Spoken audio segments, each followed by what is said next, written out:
Deborah's mind just now. She's come north to Dunster in Somerset for a spectacular trip down memory lane. This area holds a load of memories for me. My parents lived in Dunster, my younger sisters went to a school in Dunster, and my older sister got married at the church in Dunster. So there's really a lot of memories I'm about to walk into. Apart from the church, this medieval village also has this strange-looking building, the Yarn Market, erected in 1590, when the village was the centre of clothing production, to help wool traders shelter from the rain.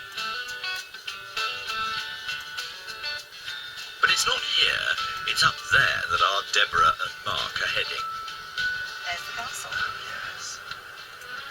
Dunster Castle, with its eye-catching red sandstone and turrets, has sat high up on the hill overlooking the town for hundreds of years. It was the home of the Luttrell family, and on a day like today all seems peaceful, but this tranquility belies the drama and turmoil that is etched into its history. Oh, it's beautiful, isn't it? Isn't that beautiful? Martin Harmon has agreed to take our team through the highlights. Hello there, welcome to Dunster Castle, and I'm Martin.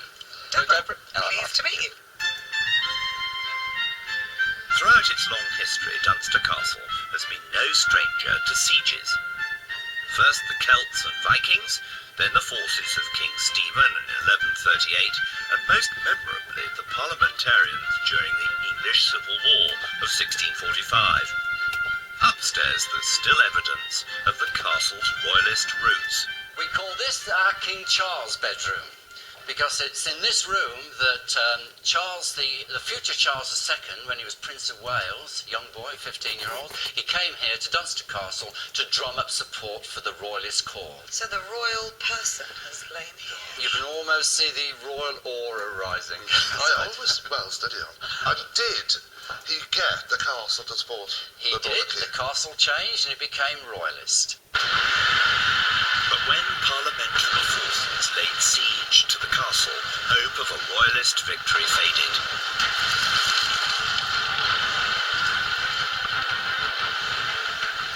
Five months later, the castle and its owner, the Luttrells, surrendered, and Cromwell exacted his revenge.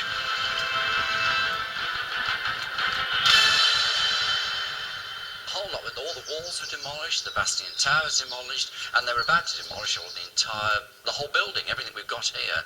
But the Luttrells of the day went up to see Cromwell, swore an allegiance to the new parliament, which was most important, paid a huge fine of millions in today's money, and came back with his letter, and they stopped knocking it all down. But by then the main fortifications had gone, and that ended Dunster as a castle. Its fighting days may have been over, but the castle's place as a family home for the Luttrells wasn't, and they set about modernising it with stunning results. What I'd like to show you in the dining room, look up at the ceiling. Now that is probably one of the most spectacular ceilings in the country. It was done by Edward Googe. He was one of the top craftsmen, and it was done in 1681. And this is carved wood? No, it's plaster. It's actually a suspended ceiling. They were so good that he knew that if he put plaster straight onto a ceiling, the room upstairs would flex the floor and it would crack. So he built a lower ceiling, put the plasterwork on this and built it all up in layers so it doesn't crack. And do we know how long it took for it to A year. A year to do. That's right. We have all sorts of little animals and creatures on the ceiling. We've got lots of pigs, and there's even a unicorn up there. There's lots of little cherubs' faces. Any dragons? Unfortunately, Deborah, no dragons. See, that was nearly a perfect ceiling, but it's actually incomplete. The Luttrell family continued to make changes to the castle both inside and out over the following centuries. Some even a little self-indulgent. It's a particularly unusual room. It's like home, actually. It is. This is livable. Absolutely. But why is that? I mean, why is it so different? Well, it's so different because in the 1930s, Alice Luttrell, who was the last Lady Luttrell, she inherited £400, and she decided to spend it entirely on herself and her room. So she did this room how she wanted it. Her colours, her furniture, and this became her room. On £400. For the same amount that she furnished this. She furnished everything. Everything in this room was £400. I find it such a calm room. And intimate somehow. Yes, You know, a huge castle to find a little tranquil, intimate That's room right. like this is lovely. In 1976, after 600 years of stewardship, the Luttrells handed the keys of the castle over to the National Trust.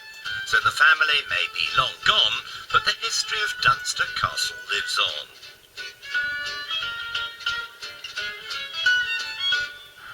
Now, that's all well and lovely, but it's time to get back to reality and build on that working relationship.